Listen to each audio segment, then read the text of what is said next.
Bem-vindos de volta. Estamos aqui, vamos dar continuidade à nossa palestra, mas antes gostaria de agradecer a participação de todos. Temos várias perguntas chegando. Nós juntamos para esse bloco algumas perguntas que foram comuns e vamos responder essas perguntas. Tiveram algumas perguntas que nós juntamos, então está com o nome da pessoa aqui. Peço desculpas antecipadamente. Mas, primeira pergunta: tem pós-graduação nessa área no Brasil? Veja, a astrobiologia, ela entra hoje como um braço da astronomia. A USP tem um grupo de pesquisas nessa área.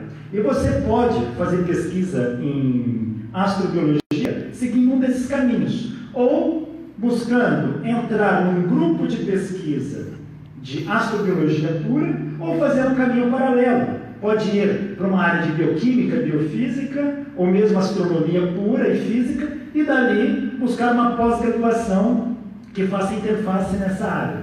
Então, alguns campos universitários do Brasil já estão disponibilizando pesquisas associadas a essa área. Tá ok? Poderia, de repente, depois selecionar alguns locais que desenvolvem pesquisa nisso e citar. Não vou ter de cabeça aqui locais, mas o grupo da USP é bem forte, eles fazem uma parceria com outros aí. Qual o caminho para se tornar um astrobiólogo? Basicamente, essa é outra pergunta. Basicamente, como eu disse, você tem o ideal que você tenha uma formação em astronomia e dali que tenha um interesse pelas ciências da vida e dali vai fazer uma ponte entre astronomia e biologia. Então você vai buscar pesquisar vida fora da Terra.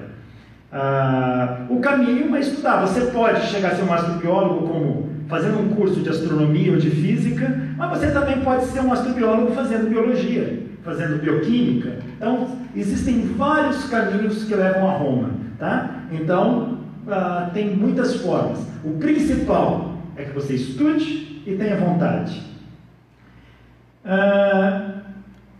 3 pessoas aqui perguntaram sobre a noite oficial dos OVNIs da década de 80.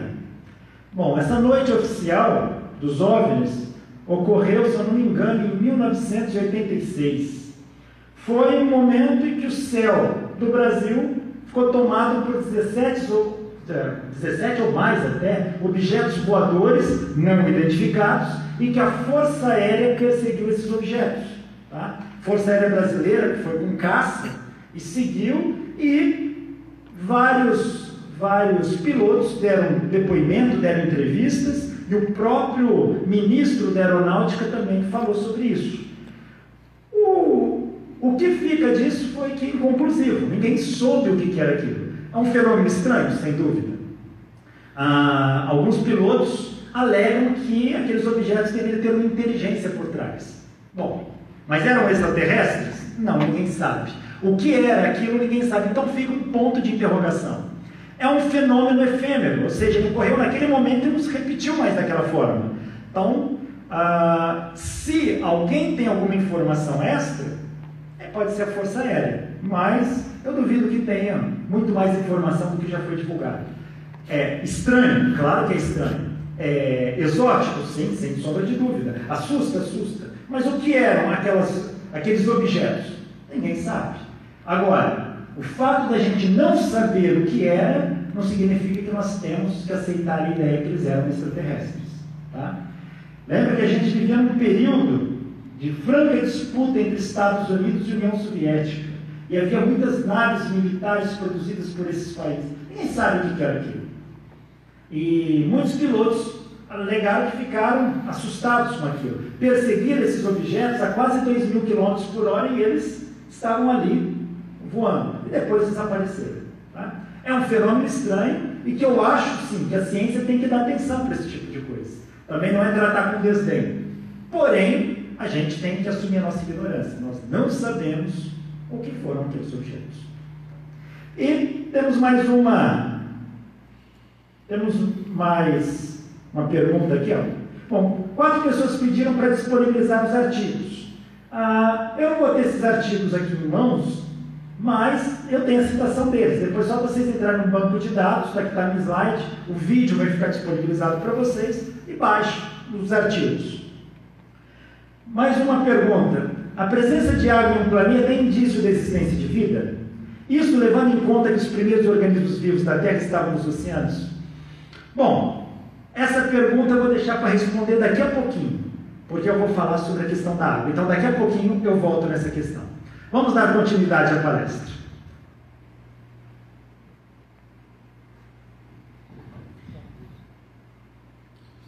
E podem continuar enviando mais questões. Aí, se tiver mais um bloco, a gente volta a responder.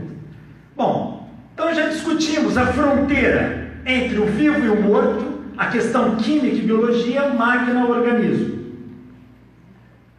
Existe todo um processo metabólico, evolução, crescimento, morte, que a gente chama de autopoiese, que é a autocriação. Mas não vou entrar muito nesses detalhes, senão vai ficar um pouco maçante. Mas aqui tem algo interessante, requisitos de uma definição de vida.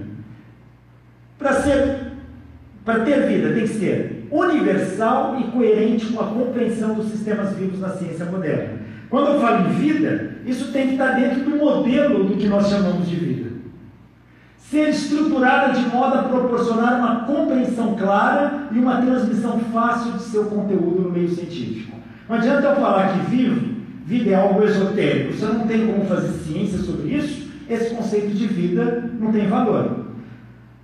A definição de vida tem que estar inserida em um paradigma específico, de modo a apresentar uma sólida base teórica. Ou seja, tem que ter um modelo baseado naquilo que já conhecemos de ciência para poder justificar e explicar aquele novo fenômeno que vem a ser chamado de vida. Quais são os corpos paradigmáticos? Quais são os paradigmas associados à vida? Primeiro, que a vida tem que sofrer evolução darwiniana, ou seja, tem que ter um processo de seleção natural, competição entre espécies, os mais aptos sobrevivem, isso é importante. Ou seja, autopoiese, criação própria, ou seja, como uma célula, sistemas que têm capacidade de autorreprodução, sistemas que sofrem mutações internas, interações e diferenciações, complexidade, sistemas complexos, sistemas de muitas interações simultâneas. Um ser vivo é complicadíssimo. Dentro de uma célula tem mais de 10.000 reações bioquímicas ocorrendo paralelamente, simultaneamente. Então é muito difícil tratar isso.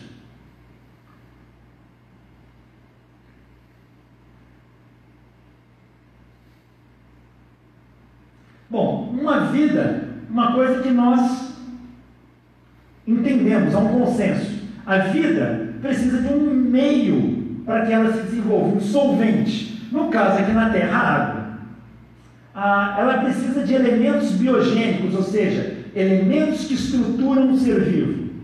E ela precisa de uma fonte de energia livre.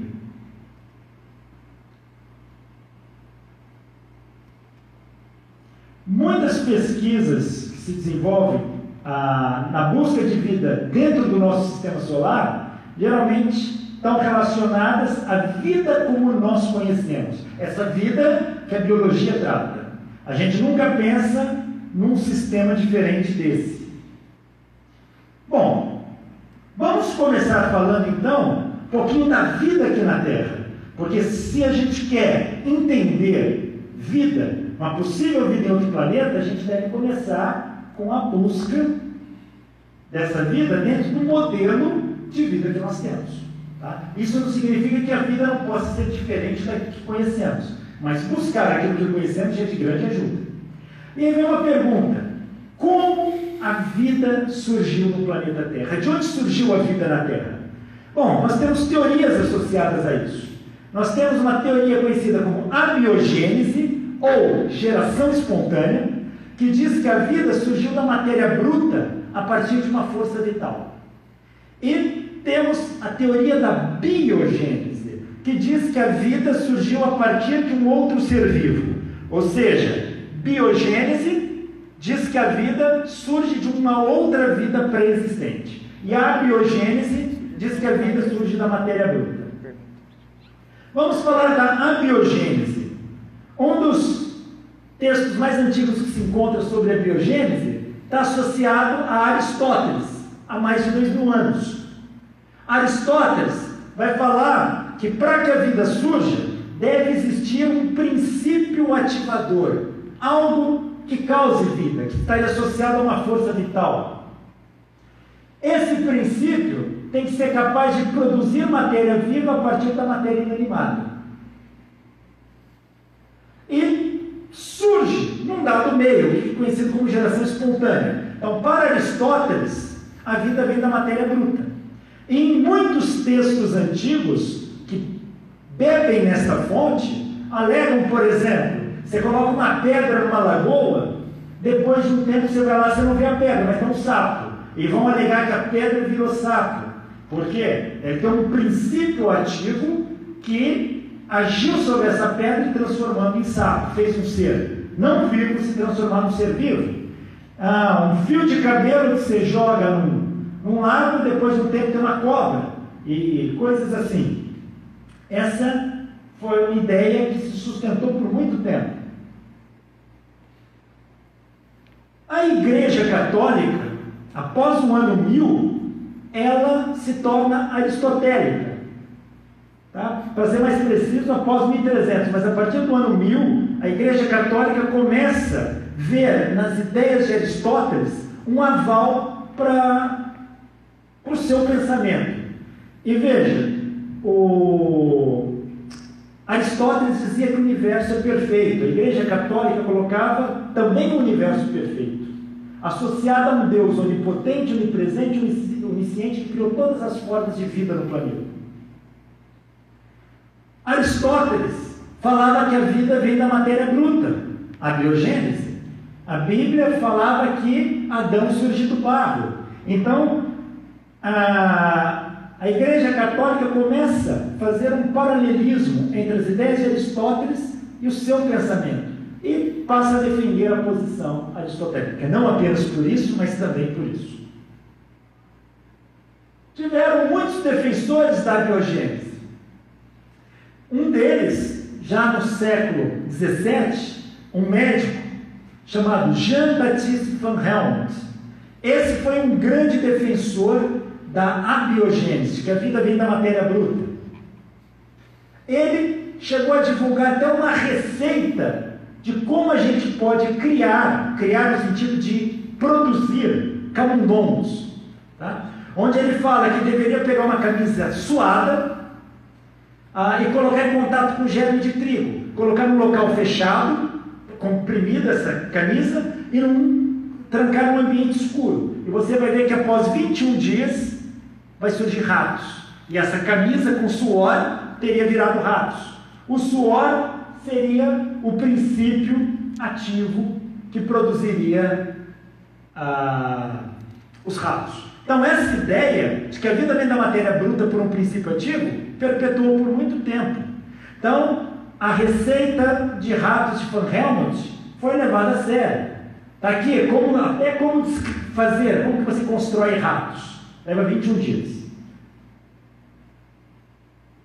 Mas um pesquisador chamado Francesco Redi, esse pesquisador ele fez o seguinte experimento.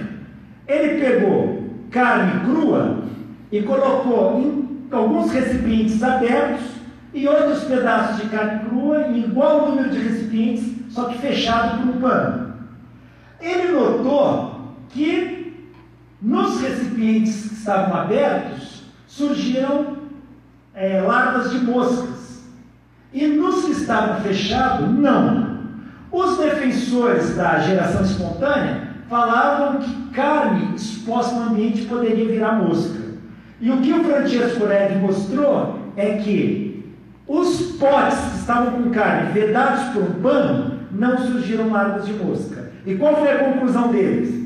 Surge larva de mosca na carne porque a mosca vai lá, posa e põe seus ovos. Portanto, não é a carne que vira mosca, são ovos de mosca que se transformam em mosca. Ou seja, matéria bruta não vira matéria animada. Toda a matéria viva vem de uma outra vida pré-existente. Esse foi um dos primeiros questionamentos da teoria da geração espontânea e aceitação da biogênese.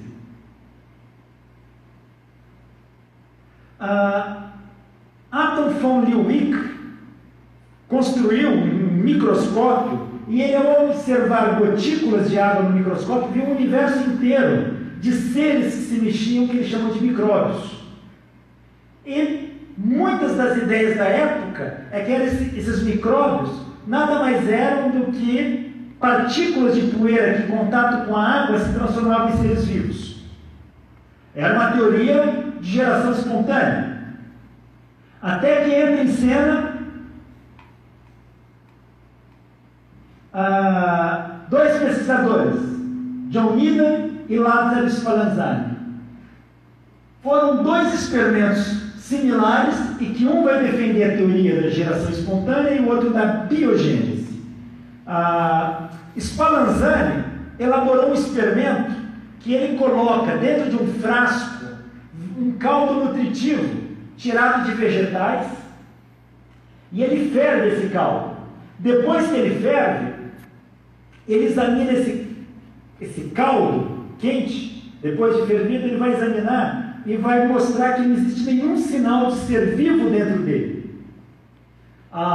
O John Needham repete o experimento de Spallanzani e faz isso, e deixa esse caldo esfriar. E depois de um tempo ele observa. E Needham observa seres vivos, micróbios naquela estrutura. Então, começa uma briga. Quem tem razão? Needham ou Spallanzani? Spallanzani fala que não formam seres vivos naquele caldo. Needham fala que sim. O Spallanzani, e ele vai defender de que a vida só vai surgir se esse frasco esfriar e ficar aberto, exposto ao ar, micróbios vão entrar. Então, o micróbio que surge vem de um outro meio contaminado por micróbio. Enquanto Needham fala que aquele caldo nutritivo, com o calor, vai dar origem a seres vivos. Essa disputa fica e divide a comunidade científica na época. Havia aqueles que eram a favor de Needham e outros que eram a favor de Spallanzani. E, paralelo a essa briga, muitos vão falar sobre o composto orgânico, que a matéria que forma os seres vivos é algo divino, seria impossível ser construído em laboratório. E o químico Huller, em 1828, faz a síntese da ureia, que é um composto orgânico. Então, essas teorias de que matéria viva é algo divino começam a cair por terra. Até que entra em cena o grande pesquisador Louis Pasteur. Pasteur, ele, entre 1860 e 64, ele vai fazer uma sequência de experimentos similares ao do Needham e do Spallanzani. Só que ele faz num frasco, na qual ele alonga o pescoço do frasco na forma de um pescoço de cisne. E ao aquecer, o que acontece? O vapor quente sai por aqui e expulsa todo o ar. Quando começa a esfriar, nesse pescoço forma um sifão com líquido aqui. E esse líquido não deixa o ar voltar. Quando o Pasteur faz esse experimento, após muito analisar, ele não constatou nenhum ser vivo ali. Muitos diziam que isso acontece porque aqueceu demais o caldo nutritivo. Aí ele fez com diferentes temperaturas, porém nunca detectou ser vivo. Aí o que ele faz? Ele quebra o pescoço do frasco e em poucas horas ele detecta micróbios contaminando aquilo. E Pasteur vai mostrar: o micróbio vem do ar. Toda a vida vem de uma outra vida pré-existente. E ele põe uma pedra em cima dessa disputa entre biogênese e abiogênese. Biogênese e geração espontânea. Pasteur vai falar que a vida não vem da matéria bruta. Toda a vida vem de uma vida pré-existente. Um sapo vem da mãe dele, que foi sapo, da avó dele, que foi sapo, e assim sucessivamente. Nunca uma pedra vira sapo ou coisa do tipo. Porém, vai surgir uma questão. Se toda a vida vem de uma vida pré-existente, como que surgiu a vida no planeta Terra? Se a gente parte da hipótese que o planeta Terra teve uma origem. Se ele teve uma origem e não havia vida, em algum momento a vida surgiu sem ter uma vida pré-existente. Ou seja, pelo menos em algum momento da história da Terra, a vida veio da matéria bruta. Em que momento isso acontece? Várias pesquisas começam a se debruçar em cima disso. A Haldane, um grande bioquímico, vai falar sobre a hipótese da planetização, em que a vida se desenvolveu sobre todo o planeta. Vai entrar em cena um pesquisador russo, Alexander Ivanovich Oparin. Oparin, ele vai publicar em 1924 um tratado chamado A Origem da Vida. Oparin tinha uma gama de conhecimentos em física, química, geologia, bioquímica, e ele vai analisar amostras de gelo que estão em grandes profundidades, vai ver os gases que estão presos ali dentro, vai começar a entender a geologia do planeta Terra e ver como isso funciona. E através dos seus estudos, Oparin conclui o seguinte: ele vai estudar a atmosfera primitiva do planeta Terra. E ele conclui que no início do planeta Terra, a nossa atmosfera era formada de metano, amônia, nitrogênio e vapor d'água. Então, basicamente, esses eram os elementos dominantes da atmosfera primitiva. E como que ele sabia isso? Estudando gases aprisionados em gelos em camadas bem profundas de idades muito antigas. E Oparin, fazendo uma correlação desses gases com as condições da Terra primitiva era muito quente, não tinha até onde sabemos, nenhuma capa de proteção contra radiações ultravioletas, então radiação ionizante penetrava em cheio, alta temperatura, esse vapor d'água, ele em alta temperatura deveria subir, quando sobe demais, ele esfria, condensa, cai na forma de chuva. Mal toca o solo, vaporiza devido à alta temperatura. Então você tinha um ciclo de água e a atividade desses vapores produziria carga elétrica, como era esperado. Então, a atmosfera primitiva sofreu descargas elétricas violentas, radiação ionizante, alta temperatura e tinha um ciclo de água. Ele achava, na hipótese dele, que a combinação de todos esses elementos quebrou essas moléculas e a reconstruiu numa combinação que deu origem a seres vivos. Não as moléculas em si viram seres vivos, mas essas moléculas se agrupando de maneira complexa, formando as chamadas moléculas orgânicas, e essas sim, por interações, vão dar origem a seres vivos. Então, essa seria a hipótese de Oparin. A Terra primitiva, com muitos vulcões, muito quente, chuvas, vapores, ciclo de água. O que vai acontecer? Esses gases se combinam, vão formar moléculas simples, orgânicas. Essas moléculas vão ser levadas para os mares, que eram quentes, o calor vai produzir interações, meios interagindo com os minerais do solo, pode evoluir num processo de origem aos primeiros seres vivos, conhecidos com o nome de coacervados. Esses seres vivos seriam como se fossem estruturas celulares, pequenas vesículas cheias de substâncias. O químico Sidney Fox postula que essas vesículas poderiam se formar com proteínas tocando superfícies em alta temperatura, e ele faz experimentos disso construindo microesferas, e vai mostrar que esses coacervados primitivos poderiam ser feitos dessas microesferas, ou seja, aqueles gases da atmosfera primitiva virariam aminoácidos que formariam proteínas que, em contato com o solo quente, poderiam formar essas vesículas, e aí uma espécie de célula primitiva.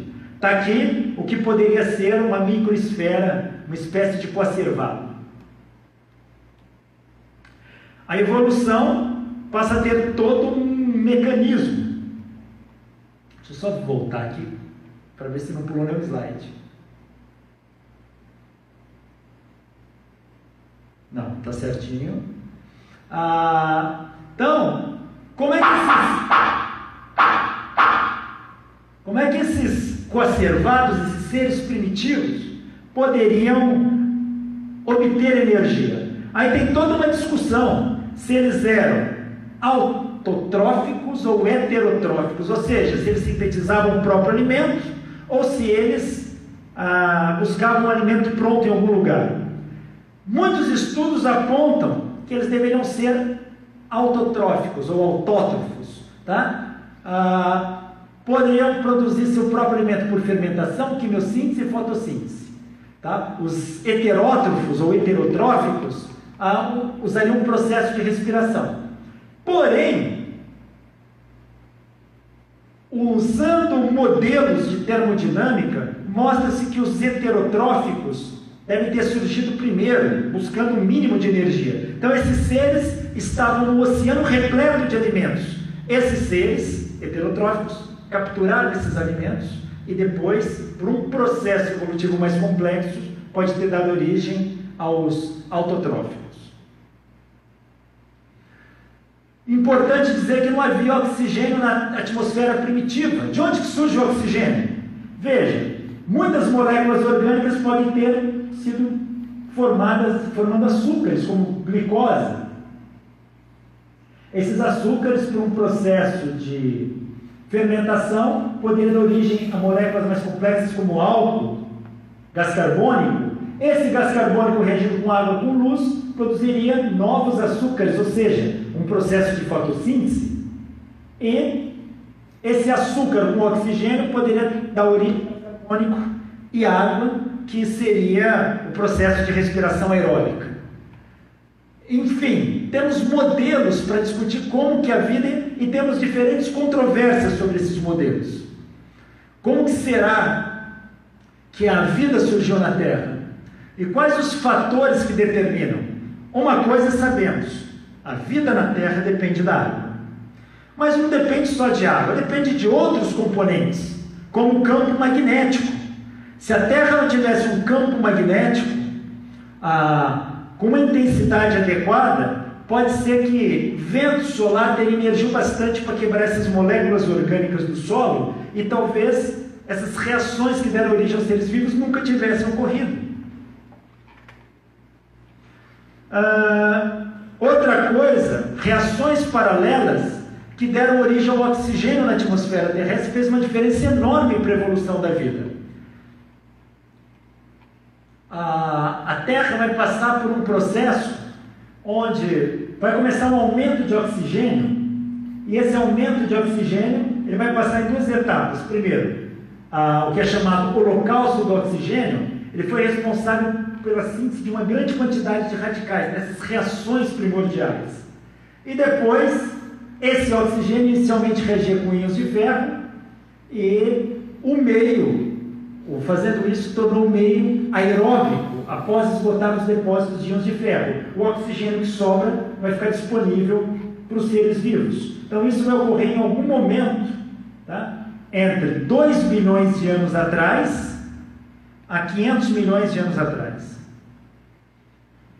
Então a vida, na hipótese de Oparin, vai surgir da combinação de metano, amônio, hidrogênio e vapor d'água, vai formar moléculas primitivas como aminoácidos, depois substâncias mais complexas, moléculas mais complexas, vai dar origem a coacervados, e esses vão dar origem a células primitivas. Claro que isto é um modelo, é uma ideia interessante. Veja, o trabalho de Oparin é um trabalho bastante complexo, mas em ciência vale aquilo que é experimental. Precisava-se testar algo desse tipo. E o químico Harold Urey, físico-químico, e o estudante de química de doutorado da época, Stanley Miller, acabam desenvolvendo um experimento para testar a hipótese de Oparin. Isso foi feito em 1953. Eles construíram essa estrutura, que é um balão de vidro, onde eles colocaram uma atmosfera redutora, os gases da atmosfera primitiva de Oparin. colocaram eletrodos para dar descargas elétricas simulando os relâmpagos, colocaram uma chapa que fervia água, a água aquecia e um resfriador que esfriava. Água corrente, alta temperatura, ou seja, calor disponível, radiação ionizante, colocaram uma fonte de radiação e ciclo de água. E deixaram isso ligado por uma semana. Esse era o experimento. Aqui tinha os gases da atmosfera primitiva, água aqui sobre uma chapa quente. Fervia, entrava em ebulição, virava vapor, com outros gases, passava por aqui, descargas elétricas, caía aqui pelo condensador, acumulava e os ciclos se repetiam. Esse é o experimento real. Uma semana ligado. E após uma semana, detectaram um líquido roxo, violeta dentro daquilo. E após a análise cromatográfica, o que eles tinham ali dentro era isso. Aminoácidos como glicina, alanina, valina, isoleucina, leucina. Então, daqueles gases eles formaram aminoácidos, como o Oparin previu. Ou seja, esses são os tijolos moleculares da vida. Muitos criticam, falam, mas não formou um ser vivo. Claro, não dá para formar um bicho que sai andando dali de dentro. A natureza levou 4 bilhões de anos para fazer isso. Não é em uma semana que se faz. Mas os tijolos moleculares que só existiam nos seres vivos estão aqui presentes. Juan Oró, um pesquisador, fazendo modificações no experimento de Oparin, no experimento de Miller e Urey, ele conseguiu sintetizar adenina, tá? Que é um dos compostos que vai formar o ATP, que dá energia para as moléculas orgânicas, e também um dos compostos da adenosina, uma base do DNA. Então, muitos repetiram esses experimentos. Então, está aqui uma tabela. 1929, Oparin e Haldane já tinham feito um experimento parecido para detecção de aminoácidos. 1930, esses alemães conseguiram produzir vesículas que eles associaram aos coacervados. Harold Urey e Stanley Miller conseguiram produzir 5 aminoácidos, o que valeu o Prêmio Nobel de Química. Sidney Fox criou os proteinoides, aquelas vesículas usando chapas quentes e aminoácidos. Poranperuma e Carl Sagan, fazendo o mesmo experimento em 1964, conseguiu produzir ATP. E o Poranperuma, em 83, conseguiu produzir todos os nucleotídeos: adenina, citosina, guanina, timina e uracila, associadas às bases dos ácidos nucleicos. Esses experimentos aqui vêm a corroborar com a ideia de que a vida surgiu desta maneira. E assim a vida surgiu na Terra. Bom, os elementos, a gente poderia perguntar, e os elementos químicos de onde vieram? Vieram da própria Terra. E como surgiram aqui? Bom, a gente sabe que o universo físico conhecido, o elemento predominante nele é o hidrogênio, depois o hélio, depois oxigênio e outros resíduos. Veja, esses são os elementos predominantes, isso que é chamada tabela periódica dos astrônomos. É assim que o universo se constitui proporcionalmente: 90% hidrogênio, 8% hélio e 2% de todos os demais elementos. Como que uma estrela nasce? Ela vem de uma nebulosa primordial, uma nuvem de gás e poeira que começa a se condensar e aquilo vai produzir reações nucleares em seu interior. Então aqui, por exemplo, temos uma nebulosa inicial que, ao se condensar por interações, ela vai encolhendo, diminuindo de volume, aumentando a pressão e a temperatura interna. Vai diminuindo, até que a temperatura sobe tanto a ponto de dar início às reações nucleares. Começam reações de fusão nuclear. Núcleos de átomos se chocam e produzem novos elementos. Hidrogênio virando hélio, hélio, lítio, lítio, berílio, boro, carbono e assim por diante. Começam os processos de reações nucleares e assim nasce uma estrela. Essas estrelas, quando a gente fala uma nuvem de gás e poeira, não é algo pequeno. Essa é uma nebulosa. Para vocês terem uma ideia, um sistema solar é essa pontinha, esse chifrinho aqui dessa estrutura, que formariam milhares de sistemas solares numa nuvem como essa. Tá? Aqui, um berçário estelar, aqui estrelas que acabaram de nascer, então você vê a nebulosa residual em volta ainda.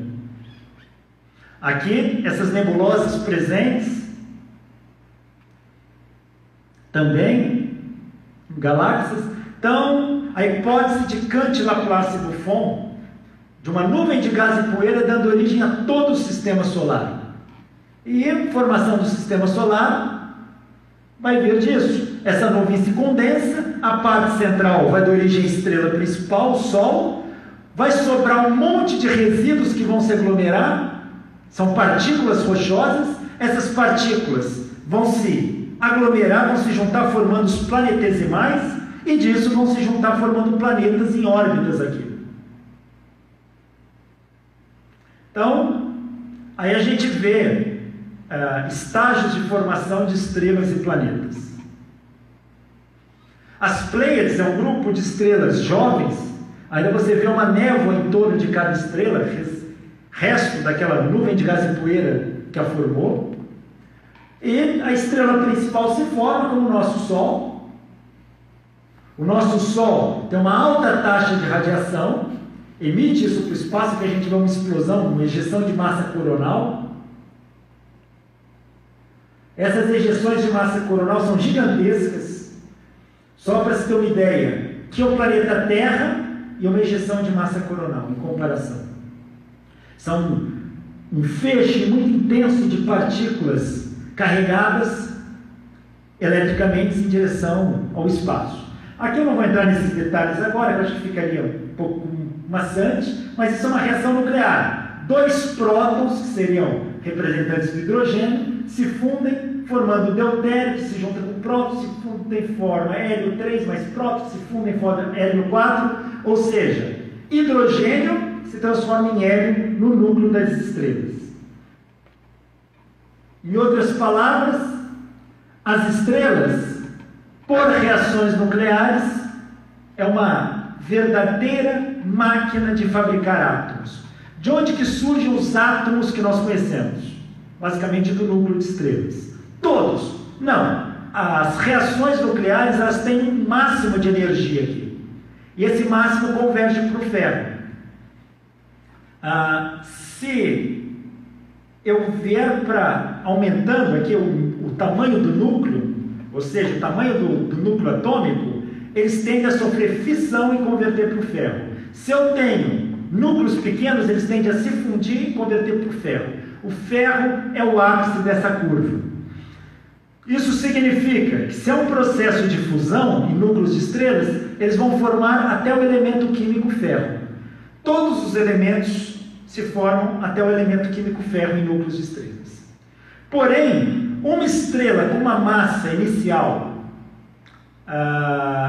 muito maior que a do nosso Sol, por exemplo, de 0,8 até de 8 até quase 100 vezes a massa do nosso Sol, quando todo hidrogênio vira hélio, ela aumenta de volume, virando o que nós chamamos de gigante vermelha, pois ela pode aumentar mais ainda fazendo reações nucleares em paralelo, chegando até o ferro.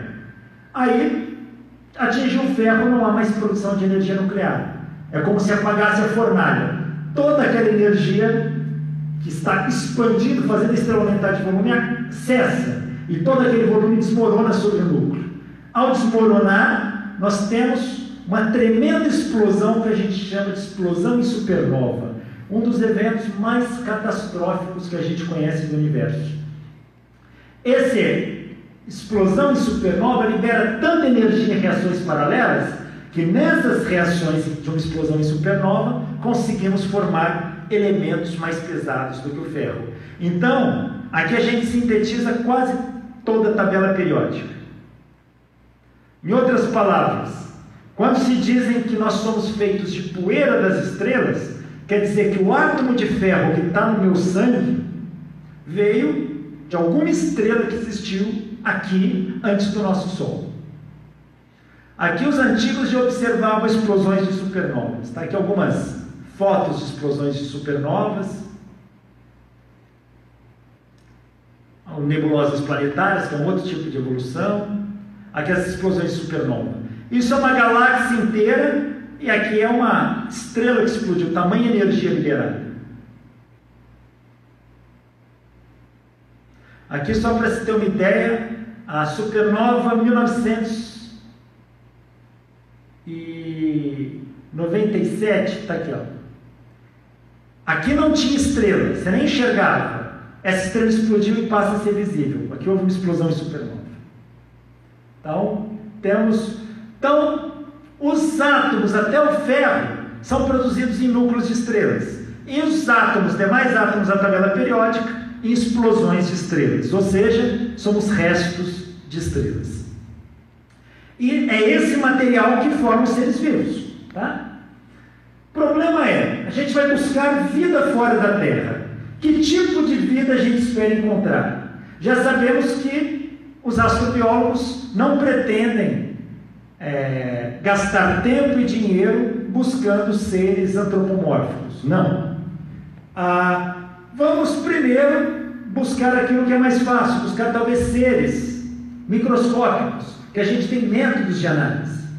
E como que a gente pode entender? Continuando a busca do entendimento do que é vida, e entendendo que vida, que a gente quer fora da Terra, não é qualquer uma, é uma vida difícil de morrer, porque a gente espera que ela exista lá fora, tá? Só para vocês terem uma ideia, esse é um ser difícil de morrer, tá? Esse é um ser difícil de morrer, chamado Deinococcus radiodurans. Você joga radiação na taxa de 5.000 grays sobre esse ser e ele continua vivo. Só para você ter uma ideia do que isso significa: 10 grays matam um ser humano. Você joga 5.000 grays nesse indivíduo e ele continua vivo. Esse é um cara difícil de morrer. Estudar seres assim pode nos permitir compreender ambientes inóspitos, por exemplo, geleiras em Marte e tudo mais. Então, a árvore filogenética da vida, todos os seres vivos são nossos parentes, todos estão ligados, tá? Os animais, vão estar aqui na pontinha disso. Todos viemos de um ancestral comum. Vida comum está associada a uma vida microbiana. Foi de lá que nós viemos. A maioria das espécies, a maior parte da massa viva. Uma vida robusta, ou seja, ambientes extremos de temperatura, de salinidade, acidez, radioatividade. A gente busca entender esses seres. Bom, aqui na Terra nós sabemos que a vida se originou na água. A vida aqui na Terra se originou na água, isso nós sabemos. Permaneceu muito tempo só na água e ainda hoje, grande parte da vida na Terra existe na água. E a água aqui no planeta Terra nós conhecemos em 3 estados. Só que muitos falam, a água é fundamental para a vida? Aqui na Terra não há dúvida. Mas e fora da Terra? Fora da Terra não sabemos. Uma coisa nós sabemos, a água é abundante no universo. Vocês viram que os elementos mais abundantes são o hidrogênio, hélio e oxigênio. O hidrogênio e o oxigênio já estavam presentes logo após o Big Bang. Ou seja, eles já poderiam formar água. A água, ela existe, ela é abundante no universo. No Sol, nós temos rastros espectrais de água. É difícil acreditar, mas no Sol tem água. Em outros planetas tem água congelada, que como uma capa polar de Marte, aqui você tem um grande lago congelado, mas é água. Água com outros componentes, principalmente CO2 congelado. Mas temos água no estado congelado, que é a calota polar de Marte. Se tem gelo de água, pode ter água líquida. Marte tem vestígios geológicos que no passado existiram rios, portanto, já deve ter tido água. A Lua Europa de Júpiter tem vestígios que tem um oceano inteiro debaixo de uma capa de gelo dela. Está aí? Está aqui a Lua Europa. Ela deve ter uma capa de gelo, ela tem um oceano de água. Aqui a estrutura dela formando gelos que se fragmentam e se refazem. Existem projetos de mandar naves robotizadas para a Europa e elas pousarem lá, perfurar essa capa de gelo e investigar o fundo desse oceano. Ainda temos muita coisa a fazer neste meio. Planetas anões podem conter água. Em séries foi encontrado uma capa de gelo de H2O. Ou seja, a água é abundante no universo. Mas o fato de existir água no outro planeta garante a existência de vida? É difícil responder. Talvez não. Se a vida for como a nossa, com certeza vai precisar de água. Mas se as condições de temperatura, pressão forem diferentes e, atomicamente, o elemento mais estável para formar cadeias for o silício e não o carbono, como é na Terra, seres formados de silício podem não, de repente, depender da água, depender de um outro solvente. Então, só falar que a água é necessária para a busca, para a existência de vida fora da Terra, é difícil fazer essa inferência. Mas, com certeza, a água é um elemento importante. Então, isso já respondendo uma das perguntas que foi feita agora há pouco.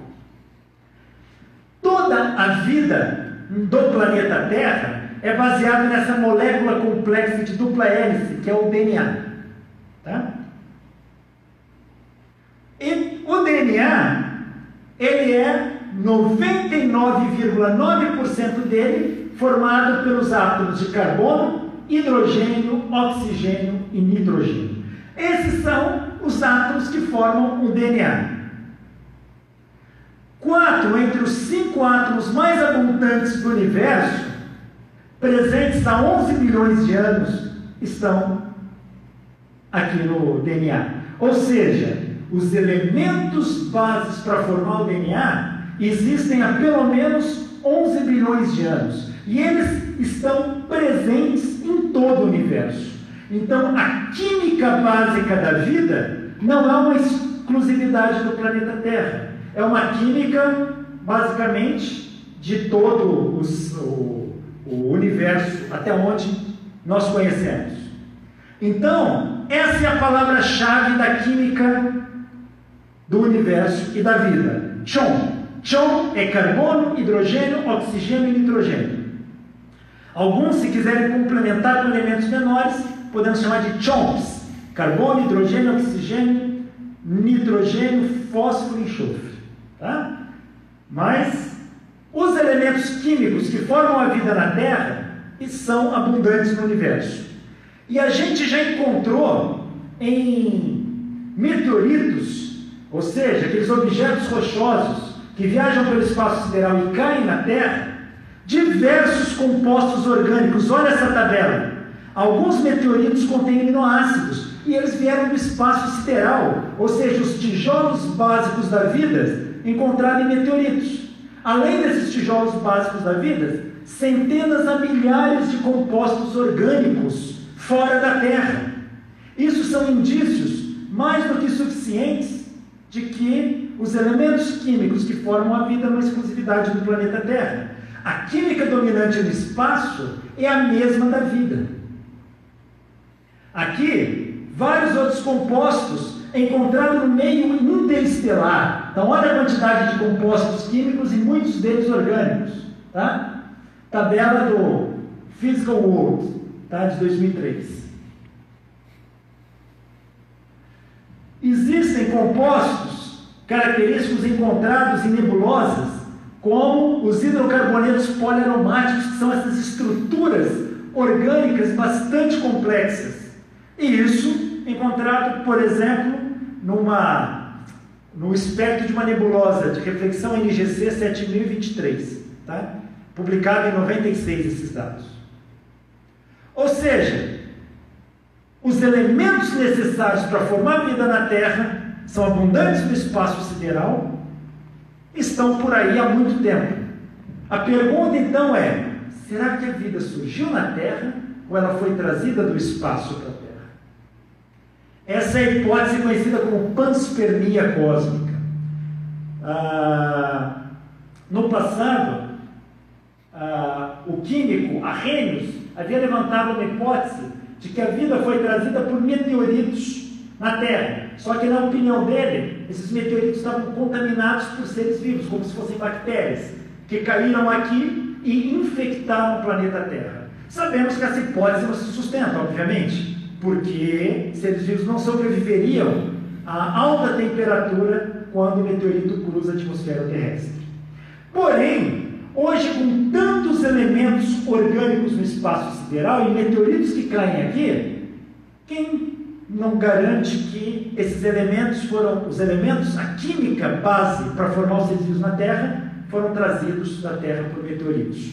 No início da formação da Terra, muitos meteoritos impactaram o nosso planeta. O físico Fred Hoyle, ele defendia muitas hipóteses. E ele falava que deveria ter nuvens de elementos orgânicos inteiros no espaço sideral. Muitos debocharam dele. Final dos anos 90, publicação da revista Nature, detectaram uma nuvem gigantesca no espaço do aminoácido alanina e coisas desse tipo. Ou seja, a vida se instalou no início do planeta Terra e ela pode ter sido trazida por corpos de fora. Essa hipótese não é descartada hoje. A Terra passou por muitas transformações e catástrofes. Houve pelo menos de 3 a 5 grandes períodos de extinção da vida do planeta Terra. Mas a vida não se extinguiu por completo. Os eventos catastróficos não destruíram a vida na Terra, fez com que ela se diversificasse. Então a gente acha que o ser vivo é frágil. Ele não é. Nós, eu, Alexandre, vocês, somos seres humanos, nós somos frágeis. Se você sair na rua, um carro te atropelar, provavelmente você vai morrer. Mas saber que 99% de toda essa biomassa são bactérias, essas não morrem, tá? Então, quando cai um meteorito, extingue uma parte, aquelas condições de mudanças ambientais faz que, por um processo de seleção, muitos seres acabam se diversificando. Então, a vida se diversifica. Tem uma frase que eu ouvi do professor Augusto Daminelli, e eu gostei muito. Ele diz: a vida parece ser uma praga agressiva e resistente. Ou seja, não é tão fácil acabar com a vida assim não. Bom, se tem elementos químicos da vida em todo o espaço, como é que eu sei que num planeta pode ter vida, se eu não vou até lá? Vou olhar com instrumentos como espectroscópios. Para isso, eu vou ter que ter uma assinatura química dessa vida. Qual é esse tipo de assinatura? Bom, a assinatura química que a gente procura, como eu disse, não é a água, porque a água é abundante, de certa forma. De fato, detectar água não garante a existência de vida. Mas é que se busca sinais indiretos de atividades biológicas. Um subproduto da atividade biológica é o ozônio, O3. A Terra não tem ozônio. O ozônio se formou por atividade biológica graças a um processo de fotossíntese. Então, se nós espectroscopicamente detectarmos ozônio em grande quantidade no exoplaneta, provavelmente isso há indícios de um processo metabólico de seres vivos. E se você vai ali, uma camada de ozônio que está associada ao processo de fotossíntese, que está associada à vida. Então, se você detecta uma assinatura de ozônio, estoura o champanhe, você vai ter um prêmio Nobel a caminho, porque você tem um forte indício de ter ser vivo. É isso, ou coisas similares a essas, que muitos astrobiólogos procuram. Metano também é uma boa assinatura química, mas existem atividades anaeróbicas e atividades geológicas que estão associadas a metano. Então, metano pode ser uma assinatura enganosa. E aonde que eu vou procurar seres vivos? Onde eu procuro? Bom, no sistema solar próximo, aqui o nosso próprio sistema solar, os planetas vizinhos, e depois nos exoplanetas, que são numerosos. só que são longes. Aqui não dá para ir. No sistema solar, no nosso, pelo menos, dá para a gente viajar até lá. Só na Via Láctea existem bilhões de estrelas com planetas rochosos e em suas zonas de habitabilidade. Planetas gigantes, gasosos, têm metano, mas é um metano produzido internamente. É um sinal inespecífico para buscar vida. A Lua Europa de Júpiter, como eu disse, devido a uma capa de água, tem uma pesquisa, é uma fonte de pesquisa interessante. Planetas como Saturno já foram um pouco explorados. Planetas rochosos são os mais propícios. Os planetas gasosos, a gente não consegue ver uma forma de como isso pode. Planetas rochosos como a Terra, onde a água se encontra nas fases sólida, líquida e gasosa, são os mais propícios. Muitos exoplanetas são chamados exoplanetas tipo Terra. O que é um exoplaneta? São aqueles planetas de outras estrelas que não estão no nosso sistema solar. Água é uma das substâncias mais abundantes e mais antigas do universo, na forma de gelo. Cometas são formados de gelo de água. Tá? Cauda do cometa contém cianogênio, que pode produzir aminoácidos, tem reações paralelas aqui, então uma fonte de pesquisa interessante também. Bom, eu vou parar aqui, nós estamos indo para o finalzinho, agora falta bem pouco para a gente finalizar esse assunto. Eu vou dar mais um break, uma pausa, sei lá, tomar uma água. Em 5 minutos eu retorno para a parte final, mas assim que retornar eu já respondo mais algumas perguntas, finalizo a palestra e a gente responde mais algumas perguntas, ok? Conto com vocês, até daqui a pouquinho. Abraços.